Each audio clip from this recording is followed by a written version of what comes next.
So you have been thinking about moving to Cambridge, Ontario. Well, before you buy a home here in Cambridge, you will want to watch this. Because, not every neighborhood is the same. Some of the neighborhoods are amazing for families and others not so much. So in this video, I'm ranking every major neighborhood that we have right here in Cambridge from some of the worst to some of the best. So you will know exactly where to look and more importantly, which ones you want to be more careful about.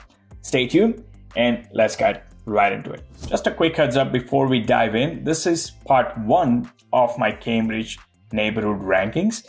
In this particular video, we will cover the tier D and tier C neighborhoods, the ones to approach with caution or that are up and coming. And then in part 2, we will get into the top picks, the tier B and tier A areas, which are most families and buyers are really looking for. All right, so let's dive right in with the tier D neighborhoods. Now, these are the areas that tend to have, you'll find a lot of older homes in many of these neighborhoods. Some of them will higher number of rentals, and in some cases, some of them will have higher crime rate compared to that of the city average. Now, that being said, a lot of these tier D neighborhoods can still make a lot of sense for investors or budget conscious buyers. So first up, we have Preston Heights. It's right off the Highway 401, which is a huge plus if you have to commute anywhere towards, say, Toronto or Milton, basically anywhere east. But let's be real. Crime here is somewhat higher than that of the city average. You'll also hear locals on Reddit describe this area as block by block. What they mean is, some streets feel fine, but others not so much. School-wise, you've got St. Joseph Catholic School as well as the Preston Public School. Both are decent for young kids, but they're not the city's strongest schools if you were to go by the Fraser ranking. You'll also find John Earp Park right in this area, and you are just a few minutes away from, you got like a Sports World Crossing, which is like a huge shopping cluster.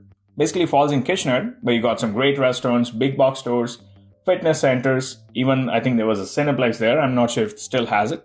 So even though Preston Heights itself doesn't have a ton of shops, but everything you need is just down the road off the King Street and the Highway 401. You even got the Costco there.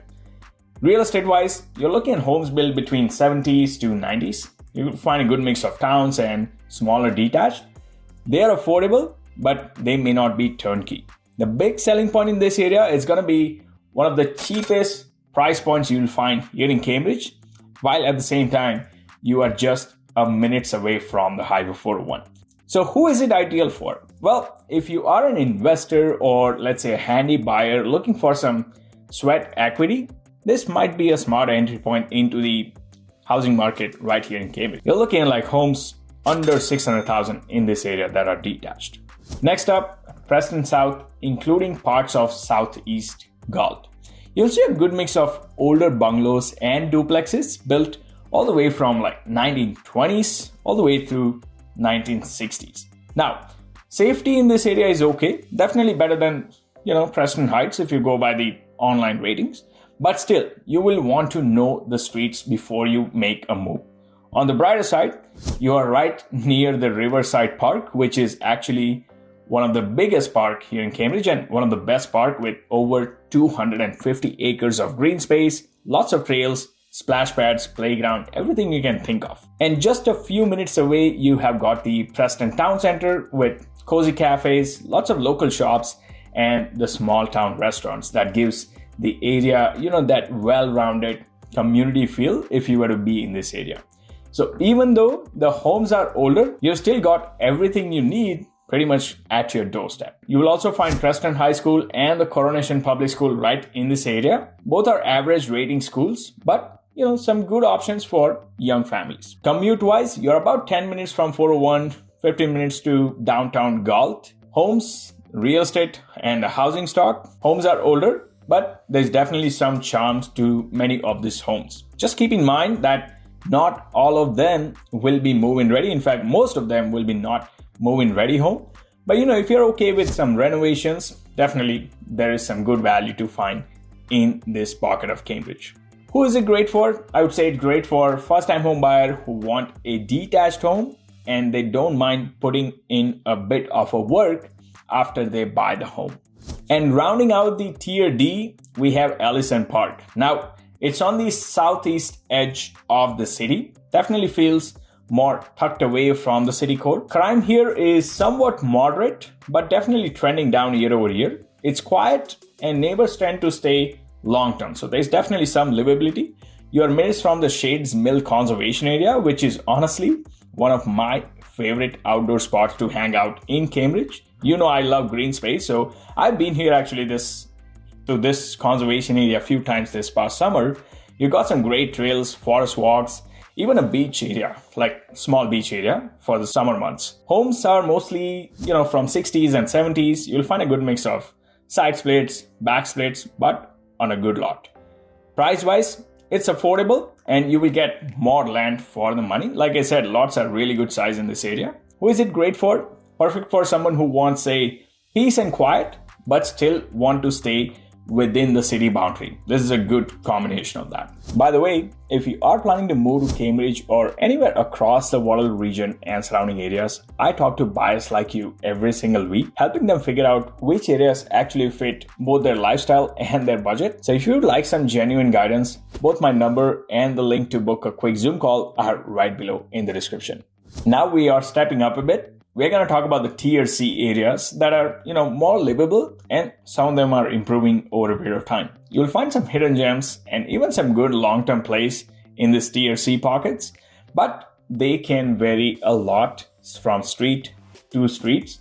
Let's talk about Elgin Park, Coronation, as well as the downtown Galt Core. Now, if you love history, these areas will definitely catch your eyes. It's right in the heart of the downtown Galt. You're looking at like limestone buildings, a lot of boutique shops, local cafes, as well as the Gaslight District, and you have Grand River running right through the core of it. Crime here, you'll definitely find it higher than that of the city average, especially at night time. Locals often describe these pockets as beautiful but uneven. You also got access to schools like Central Public as well as the St. Augustine Catholic. They're both from walking distance from many parts of the neighborhood. Now, you will love the lifestyle here if you are that urban person. I mean, you got access to farmer market, local coffee shops, but the grocery and parking can be very tricky.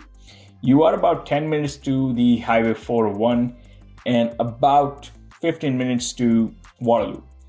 Transit is good. I mean, you got a solid coverage. Homes, 1900s to 1940s.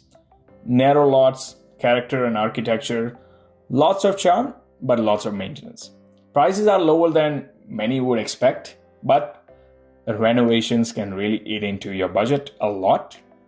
Who is it ideal for? I would say it's best suited for young professionals or couple who love history, walkability, or that urban downtown energy. Otherwise, I would consider elsewhere. But if you are looking for that turnkey option or some newer builds, this is not a place for you. Next one is Preston North. And honestly, this area is, one of those don't overlook it kind of pockets here in Cambridge. Crime here is fairly low. It's older neighborhood, but I would say it's super stable as well as family oriented. You're basically right beside the Riverside Park and the shops along the King Street, which are just minutes away from any part of this neighborhood. Commute wise, it's about 7 minutes from 401. There's also decent access to public transit around this neighborhood. Homes are mostly between 50s and 60s. You'll find a lot of bungalows, side splits, as well as the back splits located on those bigger lots. You're looking at mature trees in this neighborhood. A lot of curb appeal with a lot of these homes if you were to drive by.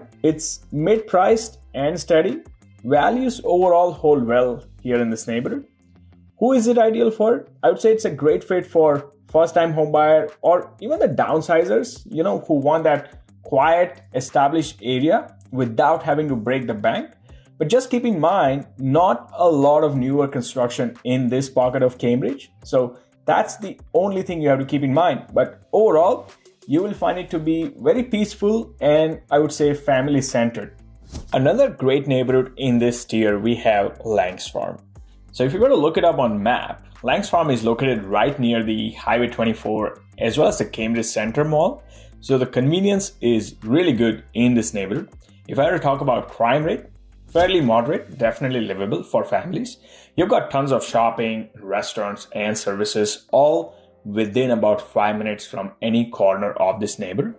Inside the neighborhood, it's going to be mostly car dependent. You are about, give or take, 10 minutes from the Highway 401. If I were to talk about housing stocks, you're looking at homes built in 80s and 90s. You'll find a good mix of detached and semis with layouts that are ranging from somewhere around 1,500 to 2,000 square feet. You will find the overall vibe in this neighborhood to be very convenient, suburban, and easy to live in. It's not that flashy, if I were to say, but some great value in real estate for sure in this neighborhood. Now let me tell you about Glenview, Lincoln, and Salisbury. Now, these three pockets are kind of steady eddy of Cambridge. You're looking at quiet, safe, and family-friendly neighborhoods. Crime is below the average, and ownership rates are high in these parts of Cambridge. Now, another major draw for families in this part of Cambridge is going to be schools. We do have Glenview Park Secondary School that offers the IB program that actually does draw a lot of families there. Keep in mind though, if you are a commuter, you're going to be about 10 to 12 minutes to the 401. So maybe not as ideal it is for you to live in this pockets of Cambridge if you are a regular commuter.